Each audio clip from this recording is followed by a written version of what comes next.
الحمد لله وكفى وسلام على عباده الذين اصطفى أما بعد فأعوذ بالله من الشيطان الرجيم بسم الله الرحمن الرحيم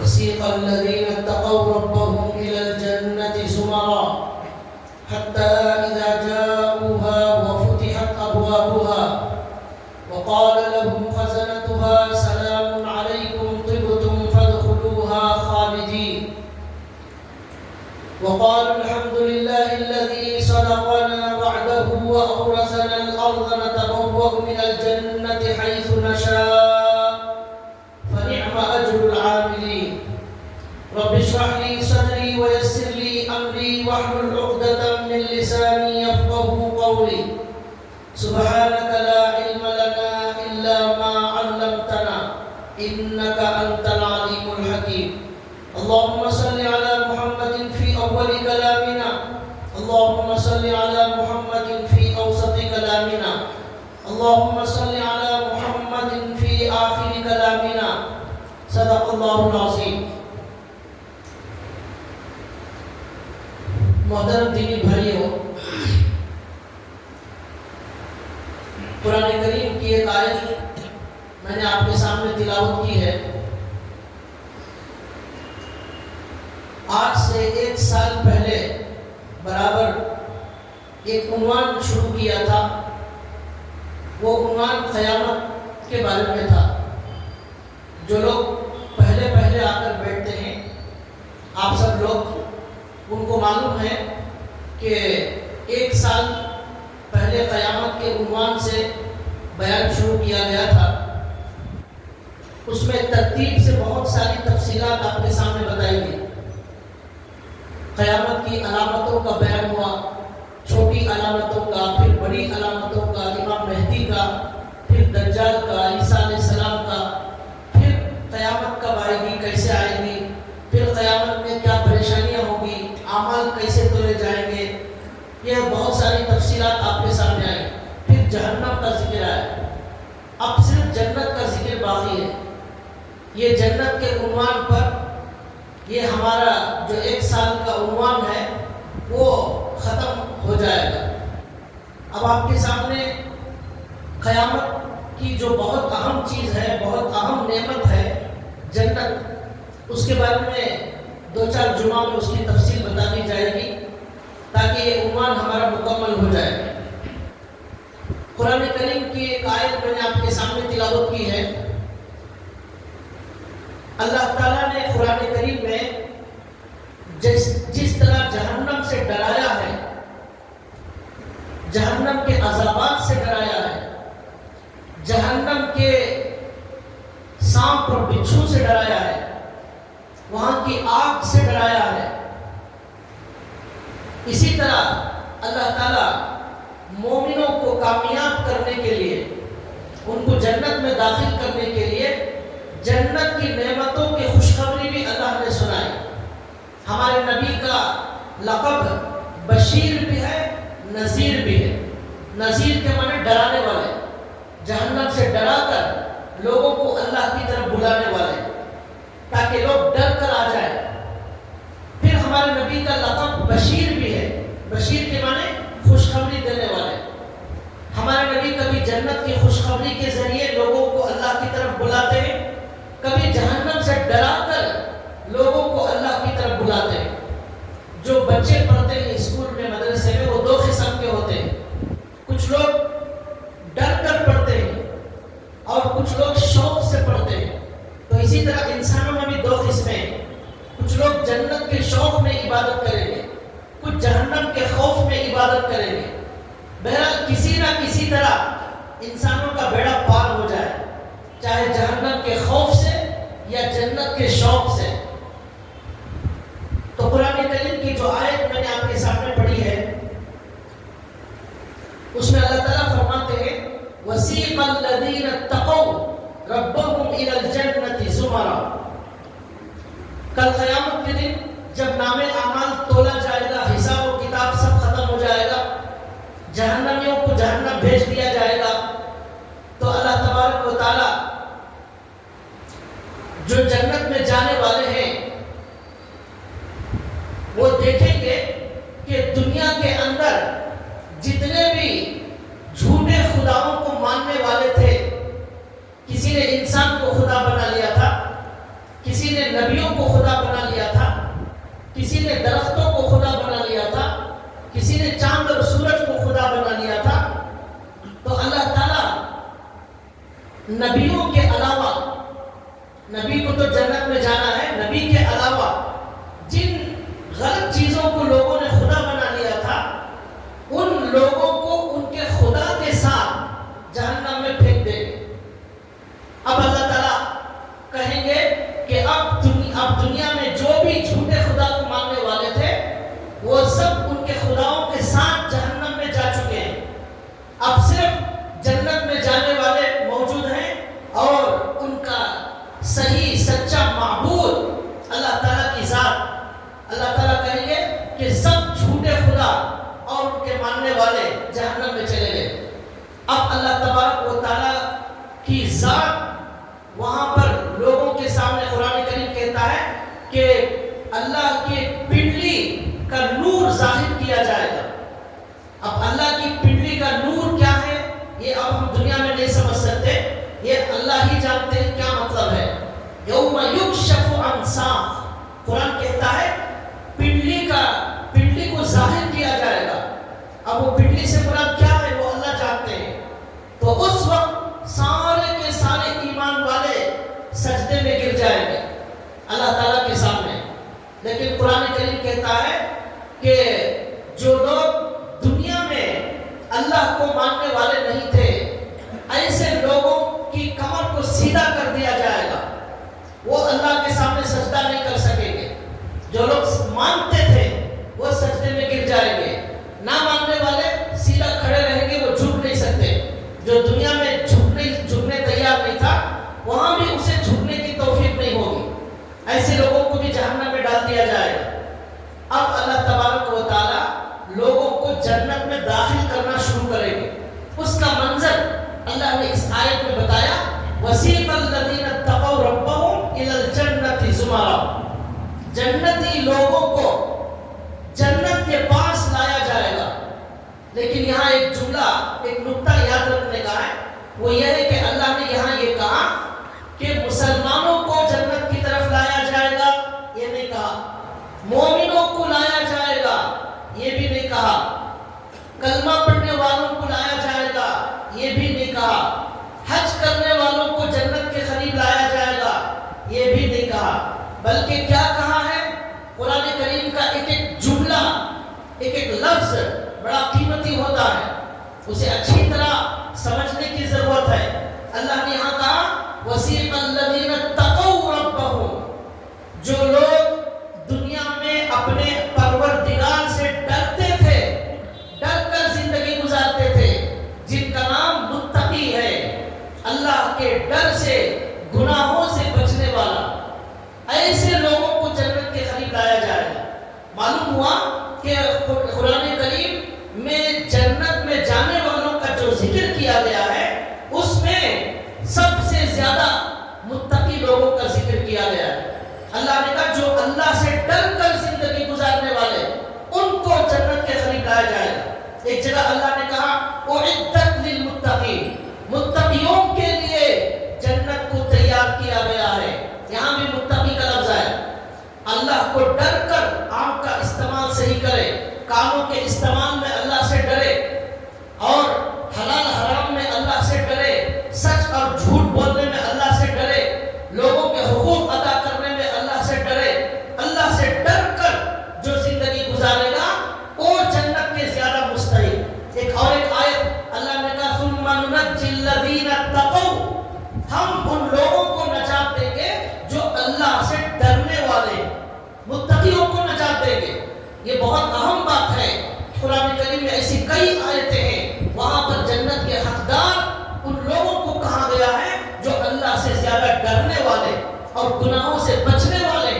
اس لیے کہ نیک کام تو سب کے سب کر ہی لیتے ہیں، کبھی نماز پڑھ لیتے ہیں، کبھی چھوڑ دیتے ہیں تو کبھی پڑھ لیتے ہیں، اور ذکر بھی کبھی چھوڑ دیتے ہیں کبھی کر لیتے ہیں. لیکن اللہ والے جو ہوتے ہیں ان میں اور ہم میں کیا فرق ہے؟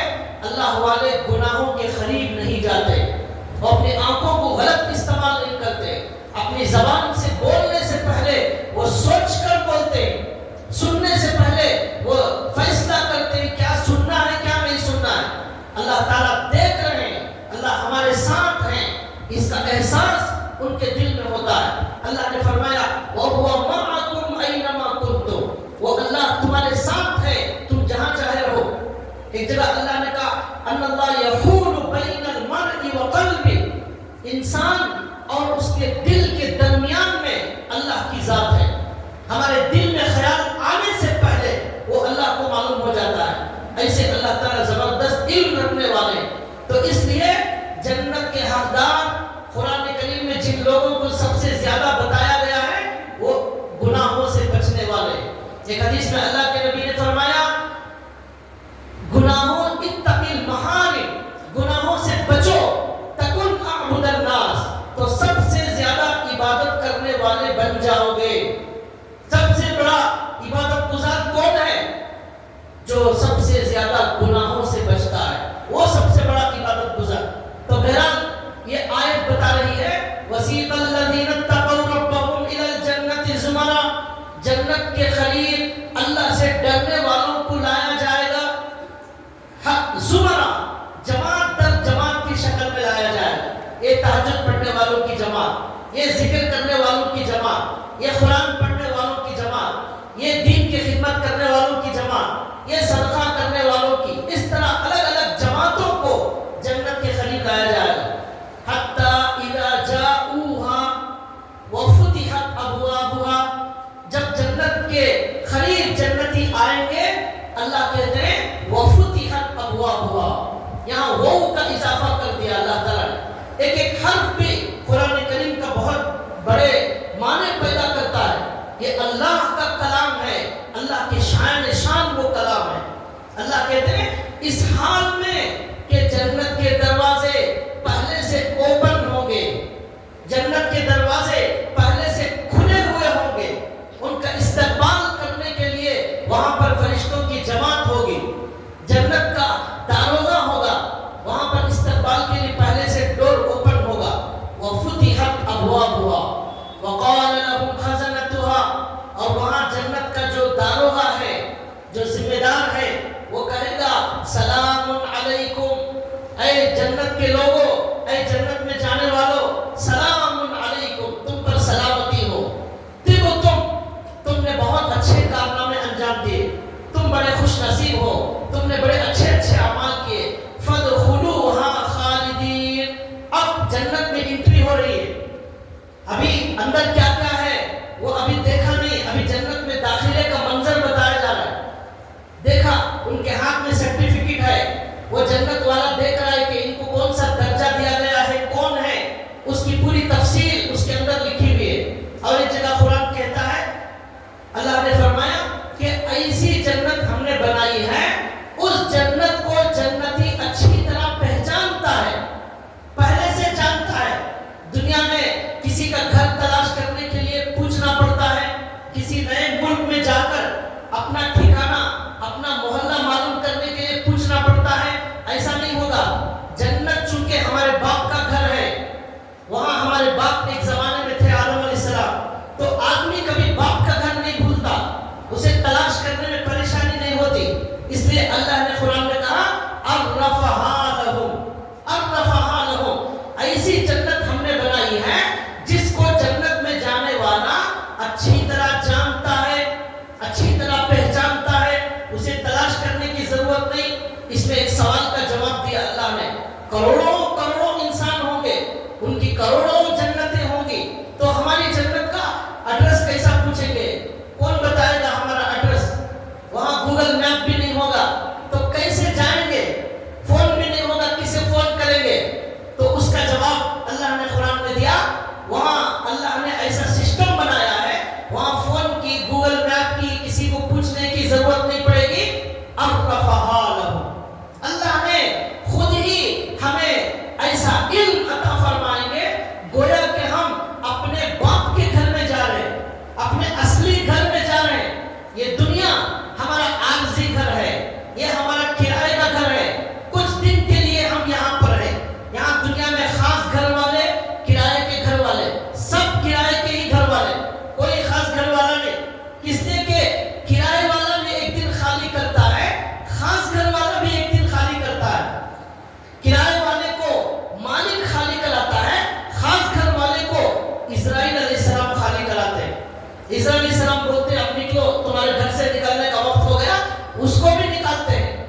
بہت سارے قوانین لاگو نہ کرے، اس لیے کہ وہ خاص گھر والا بھی ایک دن جانے والا ہے۔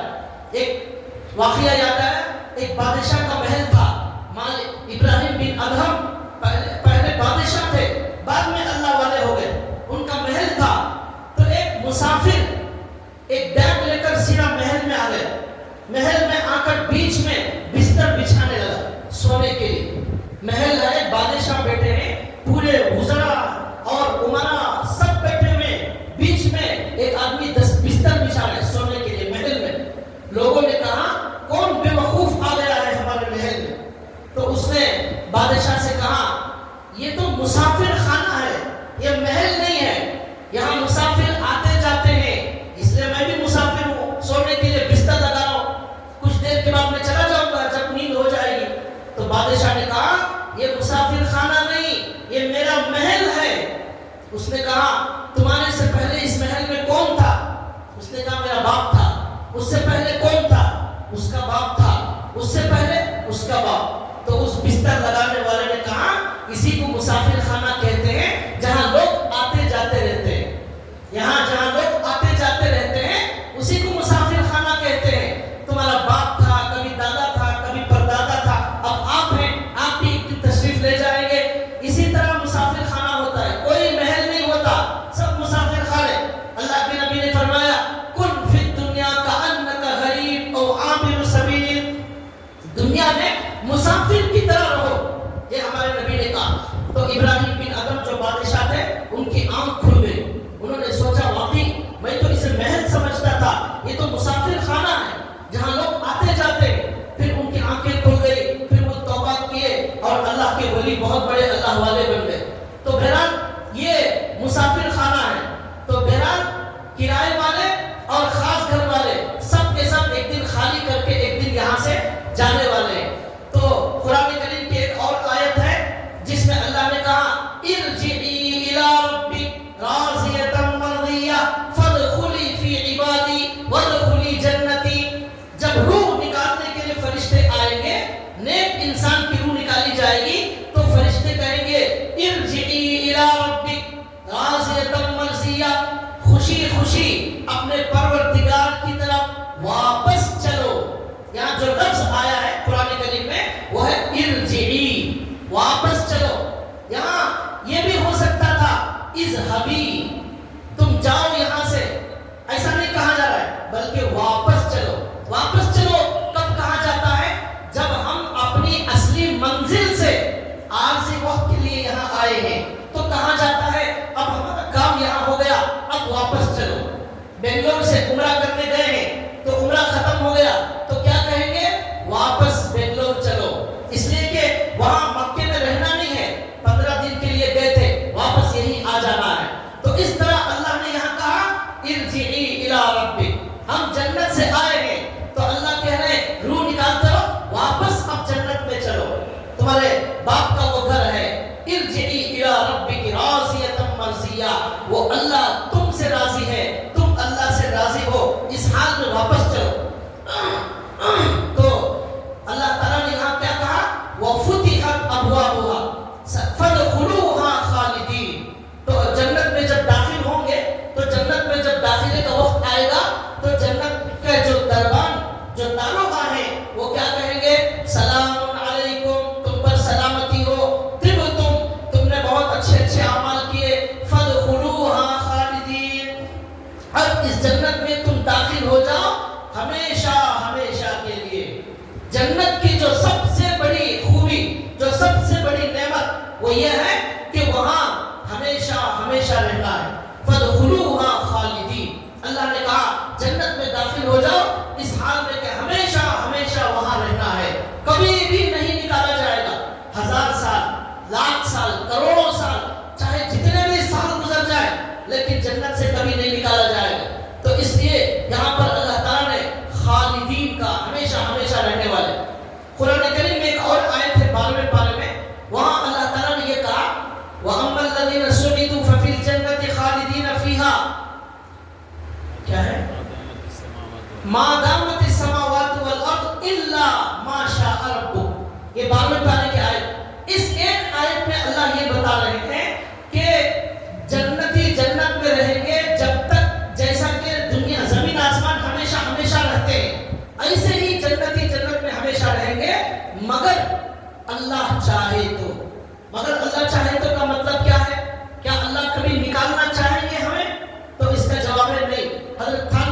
اللہ علیہ نے اس کا بہت بہترین جواب دیا.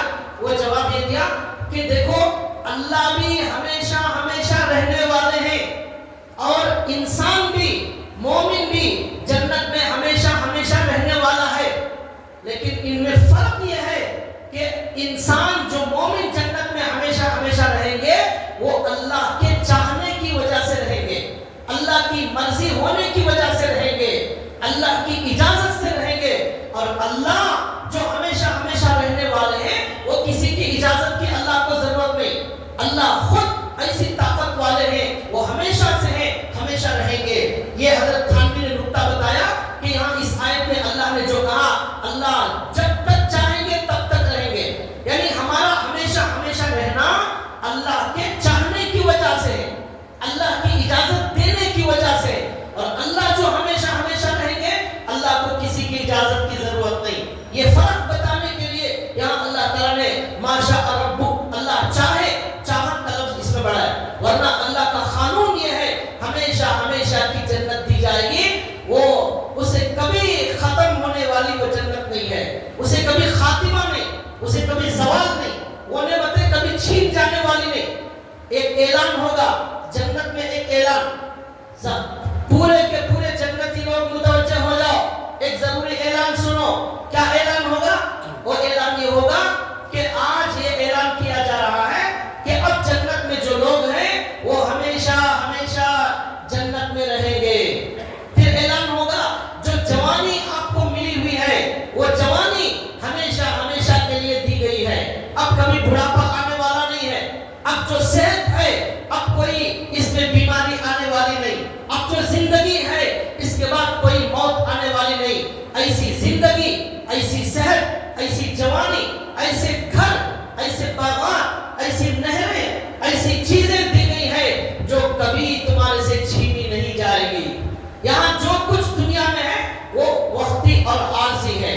صحت ہے کچھ دنوں کے بعد ختم, جوانی ہے کچھ دنوں کے بعد ختم, زندگی ہے کچھ دنوں کے بعد ختم, کرسی ہے کچھ دنوں کے بعد ختم. کوئی نعمت ایسی نہیں ہے جو ہمیشہ دنیا میں دی جائے, مگر آخرت کی جو نعمت ہے وہ ہمیشہ کے لیے ملے گی. اس لیے اللہ نے کہا فَادْخُلُوهَا خَالِدِينَ, ہمیشہ ہمیشہ کے لیے داخل ہو جاؤ. ایک واقعہ یاد آیا, سلیمان بن عبد الملک ایک بادشاہ گزرا ہے, بڑا خوبصورت, بڑا ہٹا کٹا نوجوان تھا.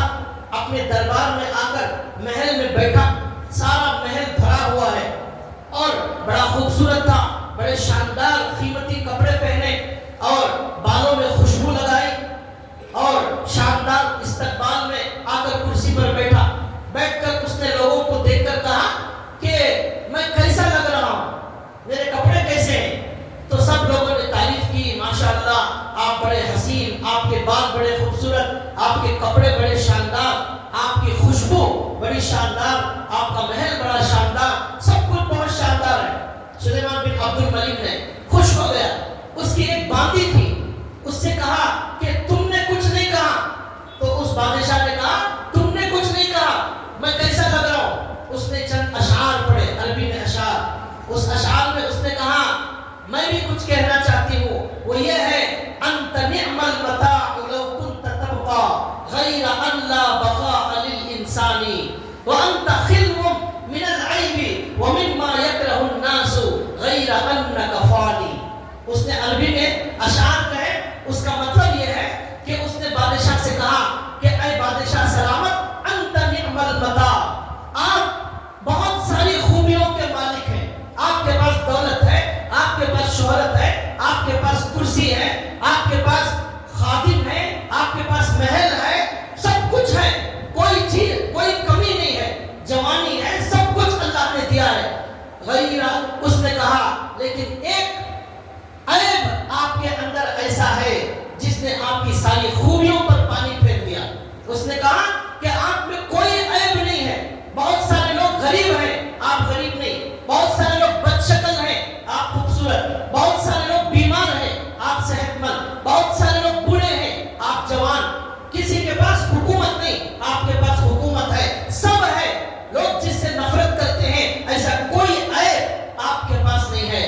لیکن ایک عیب نے آپ کی ساری نعمتوں پر پانی پھیر دیا, وہ یہ ہے غیر غیر ان لا بقاء للانسانی، آپ ایک دن موت کے گھاٹ اترنے والے ہیں، آپ ایک دن مرنے والے ہیں، یہ آپ کا حسن ختم ہو جائے گا، کیڑے کھا لیں گے آپ کے حسن کو، آپ کی قبر کے اندر پیٹ میں کیڑے گھس جائیں گے اور یہ بال نوچ لیے جائیں گے، لاش دیکھنے کے قابل نہیں ہوگی، کچھ دنوں کے بعد گوشت ختم، پھر ہڈیاں ختم، پھر اس کا وجود ہی ختم ہو جائے گا، پھر تلاش کریں گے تو ملے گا ہی نہیں کہاں ہے۔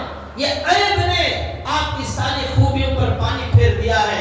میں وہ دیکھ رہی ہوں آپ کا مستقبل کہ اللہ کے علاوہ کسی کو بقا نہیں ہے، سب فنا ہونے والے، وَيَبْقَى وَجْهُ رَبِّكَ ذُو الْجَلَالِ وَالْإِكْرَامِ، اللہ کے علاوہ کوئی باقی رہنے والا نہیں، كُلُّ مَنْ عَلَيْهَا فَانٍ، سب موت کے گھاٹ اترنے والے۔ آج دنیا میں جس کے پاس جو کچھ ہے وہ سب کا سب فنا ہونے والا ہے۔ اللہ نے یہاں کہا اے مومنو، اپنی زندگیاں فنا ہونے والی چیزوں کے پیچھے ضائع نہ کرو، دکانوں کے پیچھے، مال کے پیچھے، شہرت کے پیچھے، عزت کے پیچھے، تعریف کے پیچھے، عہدے اور منصب کے پیچھے اپنی زندگی ضائع نہ کرو، یہ ساری چیزیں چھین لی جائے، مرتے ہی ہمارا نام بدل جائے گا، مرتے ہی فلاں حضرت، فلاں مولانا، فلاں مفتی صاحب، صدر صاحب اور فلاں یہ صاحب، ایم ایل اے صاحب، سی ایم صاحب، حاجی صاحب، یہ سارے صاحب ختم ہو جائے گا، مرتے ہی کہا جائے گا میت کو کب اٹھا رہے ہیں، میت کو کب لا رہے ہیں، سارے نام ختم ہو گئے، موت نے ہمارا نام و نشان مٹا دیا۔ یہ اللہ نے کہا اس چند دن کی زندگی کے لیے اپنے آخرت کو برباد مت کرو، فَادْخُلُوهَا خَالِدِينَ، یہ اللہ نے کہا آپ کو جن نعمتوں میں داخل کیا جا رہا ہے وہ ہمیشہ ہمیشہ کے لیے دی جا رہی۔ بادشاہ اس باندی کے اشعار سن کر رونے لگا، کمرے میں چلا گیا، وہاں بہت دیر تک روتا رہا، پھر باندی کو بلایا، کہا دوبارہ وہ اشعار پڑھو، اس نے پھر وہ اشعار پڑھے، اس نے یہی کہا کہ آپ کی ساری نعمتیں ایک دن چھن جانے والی ہیں، اس پر کیا غرور، کیا اکڑ، کیا گھمنڈ، کیا کریں گے یہ سب لے کر۔ بہت دیر تک بادشاہ روتا رہا۔ تو اس طرح اللہ تعالیٰ کبھی ہدایت کا ذریعہ کسی کو بنا دیتے ہیں، تو اللہ نے کہا اے لوگوں اس ہمیشہ ہمیشہ کے گھر کے لیے تیاری کرو۔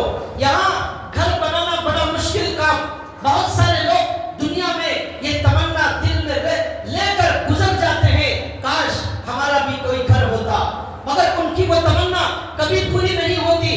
یہ دنیا حاصل کرنا بہت مشکل کام ہے، 50 سال 60 سال کمانے والا بھی ایک گھر نہیں بنا سکا، ایک سواری نہیں لے سکا۔ یہ دنیا ایسی ہی ہے، اس کے لیے بہت محنت کرنے والے کو تھوڑا ہی ملتا ہے، لیکن آخرت کے لیے تھوڑی محنت کرنے والے کو بہت زیادہ ملتا ہے۔ اللہ آخرت بنانا کتنا آسان ہے، ہمارے نبی نے فرمایا 10 مرتبہ قل هو اللہ احد پڑھنے والے کو اللہ تبارک و تعالیٰ اسی وقت جنت میں ایک محل تیار کر دیں گے۔ حضرت عمر رضی اللہ تعالیٰ عنہ نے کہا یا رسول اللہ کیا ہم بار بار پڑھیں، زیادہ سے زیادہ پڑھیں؟ تو اللہ کے نبی نے کہا اللہ کی شان میں کوئی کمی نہیں، اللہ کی قدرت اور طاقت بہت بڑی ہے، جتنا پڑھو گے اتنا زیادہ ملے گا۔ پوری 50 سال کی زندگی میں ایک گھر نہیں بنا سکا، 30-40 کا گھر وہ بھی نہیں ہو سکا۔ اللہ کے نبی کہتے ہیں 10 مرتبہ قل هو اللہ احد پڑھو، جنت میں ایک بنگلہ تیار کرو۔ روزانہ 100 مرتبہ قل هو اللہ احد پڑھو، 10 بنگلے تیار۔ 100 مرتبہ پڑھنے میں شاید 10-15 منٹ 20 منٹ جاتے ہوں گے، لیکن انسان کتنا غافل ہے ہمارے سچے نبی کی کہ سچے آفر کو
سچے اللہ کا وعدہ ہے، اس کے لیے کوشش کرنا ہے۔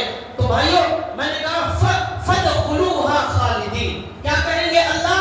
جنت میں داخل ہوتے وقت ہمیشہ ہمیشہ کے لیے داخل ہونا ہے، کبھی کبھی کبھی بھی نہیں نکالا جائے گا۔ اب اس کے بعد جنتی جب جنت میں پہلا قدم رکھیں گے تو کیا کہیں گے؟ الحمدللہ الذی صدقنا وعدہ وأورثنا الأرض نتبوأ من الجنة حيث نشاء فنعم أجر العاملين۔ تمام تعریف اس اللہ کے لیے ہے جس اللہ نے اپنے وعدے کو سچ کر دکھایا۔ اور ایک جگہ 8ویں پارے میں ہے، وہاں کہا الحمدللہ الذی ہدانا لہذا وما كنا لنهتدي لولا ان هدانا اللہ۔ تمام تعریف اس اللہ کے لیے ہے جس نے ہمیں ایمان کی دولت سے نوازا، ہمیں اسلام دیا، ہمیں قرآن دیا، ہمیں ہمارے نبی کی امت میں شامل کیا۔ وہ اللہ اگر ہمیں ایمان نہ دیتا ہم آج جنت میں داخل نہ ہوتے۔ آج میں نے کہا کہ لاکھوں لڑکیاں مرتد ہو رہی ہیں، اللہ ان کو جنت سے نکال رہے ہیں، اللہ بھگا رہے ہیں، جاؤ مجھے تمہاری کوئی ضرورت نہیں۔ تمام تعریف اس اللہ کے لیے ہے جس نے ہمیں ایمان کی نعمت عطا فرمائی۔ موت پر ہمارے ایمان پر خاتمے کے لیے ہر نماز کے بعد دعا کریں، ہر نماز کے بعد اے اللہ ہمیں کلمے والی موت عطا فرما، ہمیں کلمے والی موت عطا فرما، ہمارا خاتمہ ایمان پر فرما۔ موت پر موت کے وقت جس کا ایمان پر خاتمہ ہوگا اسی کے لیے جنت ہے، ورنہ پوری زندگی نیک بن کر رہے یا مسلمان بن کر رہے، مرتے وقت کافر بن کر مر گیا، وہ ہمیشہ کے لیے جہنم جائے گا۔ اللہ ہماری حفاظت فرمائے، اللہ ہمارا موت پر ہمارا ایمان پر خاتمہ فرمائے۔ تو جنتی کیا کہیں گے؟ تمام تعریف اس اللہ کے لیے ہے جس نے اپنے وعدے کو سچ کر دکھایا۔ کیا وعدہ تھا وہ اللہ کا؟ 24ویں پارے میں اللہ نے کہا وعدہ یہ تھا اللہ تخافوا ولا تحزنوا وابشروا بالجنة التي كنتم توعدون۔ اے ایمان والو خوشخبری سنو، یہ خوشخبری ہے اللہ تخافوا ولا تحزنوا۔ اب اس جنت میں نہ غم ہے، نہ حزن ہے، نہ پریشانی ہے، نہ کمانے کا ٹینشن، نہ گھر بنانے کا ٹینشن، نہ لوگوں کی تکلیف برداشت کرنے کا ٹینشن، کوئی ٹینشن، کوئی پریشانی، کوئی غم نہیں، سارے غم ختم ہو گئے۔ وَأَبْشِرُوا بِالْجَنَّةِ، آج آپ کو جنت کی خوشخبری دی جا رہی ہے۔ وَأَبْشِرُوا بِالْجَنَّةِ الَّتِي كُنتُمْ تُوعَدُونَ، جس کا وعدہ اللہ نے کیا تھا وہ خوشخبری آپ کو دی جا رہی ہے۔ اس کے بعد اللہ نے کہا نُزُلًا مِّن غَفُورٍ رَحِيمٍ، یہ جنت کی نعمتیں یہ اللہ کی مہمان نوازی ہے۔ مومن کتنے خوش نصیب ہیں، اللہ میزبان ہے، یہ مومن مہمان ہے۔ آپ کے گھر میں کوئی مہمان آتا ہے، بہت بڑا مہمان آتا ہے، اس کے شان شان آپ تیاری کرتے ہیں۔ معمولی کوئی مہمان آتا ہے سادہ سیدھا یہ تیاری کرتے ہیں۔ داماد جی آتے ہیں تو ان کے شان شان بہت ساری چیزیں پکانا پڑتا ہے، اور دوسرے ایسے ویسے مہمان آتے ہیں سادہ سیدھا بنا دیتے ہیں۔ تو اللہ کہہ رہے جو اللہ سارے خزانوں کا مالک ہے وہ اگر میزبان بن جائے اور مومن مہمان بن جائے تو اس کی میزبانی کا عالم کیا ہوگا، کیا شاندار اللہ میزبانی کرنے والے ہیں، تصور نہیں کر سکتے، تصور نہیں۔ ہمارے نبی صلی اللہ علیہ وسلم نے فرمایا ما لا عین رأت ولا اذن سمعت ولا خطر علی قلب بشر، ایسی جنت اللہ نے تیار کی ہے جس کو آنکھوں نے دیکھا نہیں، جس کو کانوں نے سنا نہیں، ولا خطر علی قلب بشر، تمہارے دل میں اس کا تصور تک نہیں آ سکتا کہ کیا شاندار اللہ نے جنت بنائی ہے۔ تو جنت میں جاتے یہ لوگ کہیں گے تمام تعریف اللہ کے لیے ہے جس نے اپنے وعدے کو سچ کر دکھایا۔ اس کے بعد جنتی کہیں گے وَأَوْرَثَنَا الْأَرْضَ نَتَبَوَّأُ مِنَ الْجَنَّةِ حَيْثُ نَشَاءُ فَنِعْمَ أَجْرُ الْعَامِلِينَ۔ اللہ کہتے ہیں جنتی کہیں گے کہ اس اللہ کی تعریف ہے جس نے جنت کو ہماری پراپرٹی بنا دیا، ہمیں جنت کا وارث بنا دیا۔ یہاں لفظ آیا ہے وارث۔ وارث کون ہوتا ہے؟ باپ کے بعد جو مال بیٹے کو ملتا ہے تو بیٹے کو کہا جاتا ہے وارث۔ تو وارث کہا اللہ نے، کیوں کہا؟ اس لیے کہ سب سے پہلے جنت میں آدم علیہ السلام گئے تھے، اب ان کے بچے بعد میں جا رہے ہیں تو ان کی پراپرٹی گویا کے بچوں کو دی جا رہی ہے، اس لیے یہاں پر وارث کا لفظ اللہ نے استعمال فرمایا۔ اور دوسری وجہ یہ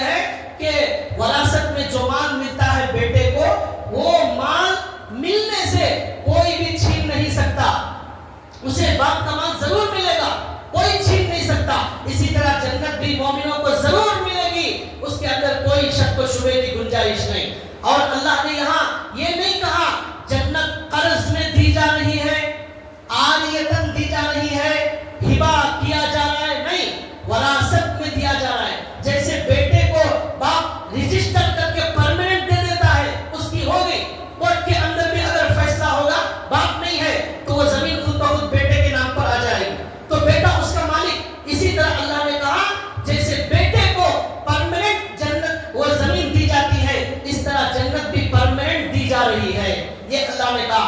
تو بھائیو اس آیت کا خلاصہ کیا ہوا؟ اللہ تعالیٰ جنت میں جانے والوں کا یہ اعزاز بتا رہے ہیں کہ ان کے لیے کیسا استقبال کیا جائے گا. ایک جگہ اللہ نے کہا فَلَا تَعْلَمُ نَفْسٌ مَّا أُخْفِيَ لَهُم مِّن قُرَّةِ أَعْيُنٍ جَزَاءً بِمَا كَانُوا يَعْمَلُونَ. اے لوگو، تمہاری نماز کا بدلہ، تمہارے صبر کا بدلہ، تمہارے صدقے کا بدلہ، تمہارے زکات کا بدلہ، تمہارے ایمان کا بدلہ، تمہارے سچائی کا بدلہ، امانت داری کا بدلہ، تقوی کا بدلہ، گناہوں سے بچنے کے بدلے میں اللہ نے جو کچھ تیار کیا ہے، جو چھپا کر رکھا ہے، کوئی بھی نفس نہیں جانتا، کوئی انسان نہیں جانتا کہ اللہ نے کیا کیا چیزیں چھپا کر رکھی ہیں. ما اخفی لہم من قرۃ اعین، آنکھوں کو ٹھنڈا کرنے والے کیا کیا نعمتیں، کیا کیا سامان اللہ نے چھپا کر رکھا ہے، کوئی نہیں جانتا. سرپرائز دے کے اللہ تعالیٰ، جیسے باپ بچے کو کہتا ہے کہ میں آپ کو ایک ایسا گفٹ لایا ہوں، آپ کو بالکل پتا نہیں ہے، پھر باپ اسے اچانک پیش کرتا ہے. اس طرح اللہ کہہ رہے ہم نے بھی ایسے ہی جنت کی نعمت کو چھپا کر رکھا ہے. آنکھ بند ہوگی، وہ نعمتیں وہاں نظر آنا شروع ہو جائیں گی. اللہ تعالیٰ اس میں یہ کہہ رہے ہیں. اور ایک جگہ اللہ نے کہا وَسَارِعُوا إِلَىٰ مَغْفِرَةٍ مِّن رَّبِّكُمْ وَجَنَّةٍ عَرْضُهَا السَّمَاوَاتُ وَالْأَرْضُ أُعِدَّتْ لِلْمُتَّقِينَ. اے لوگو، جنت کی طرف بھاگو، دوڑ دوڑ کر اللہ کی مغفرت طلب کرو، اور جنت کی طرف دوڑو جس جنت کی چوڑائی زمین آسمان کے برابر ہے، اس سے بھی زیادہ چوڑی اور بڑی یہ جنت بنائی گئی ہے. اس کی طرف دوڑو، اس کی طرف بھاگو. ایک جگہ اللہ نے کہا فَلْيَتَنَافَسِ الْمُتَنَافِسُونَ. اس جنت کو حاصل کرنے کے لیے مقابلہ کرو، مقابلہ. آج لوگ گھروں میں مقابلہ کرتے ہیں، عورتیں زیور میں مقابلہ کرتی ہیں، فلاں کے پاس اتنی انگوٹھیاں ہیں، فلاں کے پاس اتنا زیور ہے، فلاں کا گھر اتنا بڑا ہے، ہمارے پاس کیا ہے، یہ مقابلہ. اللہ کہتے ہیں اگر مقابلہ کرنا ہے جنت میں مقابلہ کرو، جنت کے حاصل کرنے میں مقابلہ کرو، جو نعمت ہمیشہ رہنے والی ہے اس میں مقابلہ کرو.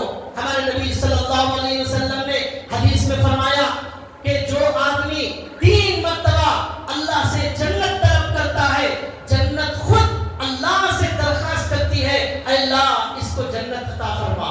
ہمیں دعا میں یہ مانگنا ہے اے اللہ ہمیں جنت عطا فرما. جو جنت خود اللہ سے درخواست کرتی ہے اے اللہ اس بندے کو جنت عطا فرما. اور جو بندہ 3 مرتبہ جہنم سے پناہ مانگتا ہے، جہنم کہتی ہے اے اللہ اس کو جہنم سے بچا لیجئے. ہم دعا میں خالی دنیا مانگتے ہیں، جنت اور جہنم سے پناہ اور جنت نہیں مانگتے، حالانکہ ہمارے نبی نے کہا وہ بھی مانگنا ہے. ایک حدیث میں اللہ کے نبی صلی اللہ علیہ وسلم نے فرمایا کہ میں نے نہیں دیکھا کہ جنت کو طلب کرنے والا آرام سے سو رہا ہے. جنت کو طلب کرنے والا جاگنا چاہیے، محنت کرنا چاہیے، راتوں میں اٹھ کر عبادت کرنا چاہیے، قرآن کے میں آگے بڑھنا چاہیے، لیکن یہ آدمی سو رہا ہے. جنت جیسی عظیم نعمت کو حاصل کرنے والا سو کر کیسے زندگی گزارتا ہے؟ یہ سونے والوں کے لیے نہیں ہے، یہ جاگنے والوں کے لیے ہے. پھر ہمارے نبی نے کہا جہنم جیسی خطرناک اور بھیانک چیز کو میں نے نہیں دیکھا کہ اس سے بھاگنے والا بھی سو رہا ہے. وہ جہنم قریب آ رہی ہے، وہ پکڑنے والی ہے، لیکن انسان اس سے بھاگنے کے بجائے، گناہوں سے بچنے کے بجائے، توبہ کرنے کے بجائے آرام سے سو رہا ہے. اسے کوئی فکر ہی نہیں ہے کہ مرنے کے بعد جنت اور جہنم کا سامنا ہے. ہمارے نبی نے کہا یہ سو کر دنیا میں گزارنے کے لیے ہم نہیں آئے ہیں. جنت والا طلب کرنے والا بھی جاگ کر زندگی گزارے، جہنم سے بچنے والا بھی جاگ کر اس کو طلب کرے، اس کے لیے جنت کے لیے قربانیاں دے. یہ ہمارے نبی صلی اللہ علیہ وسلم نے فرمایا. تو بھائیو، یہ اللہ تعالیٰ نے قرآن کریم میں جنت کا ایک نظارہ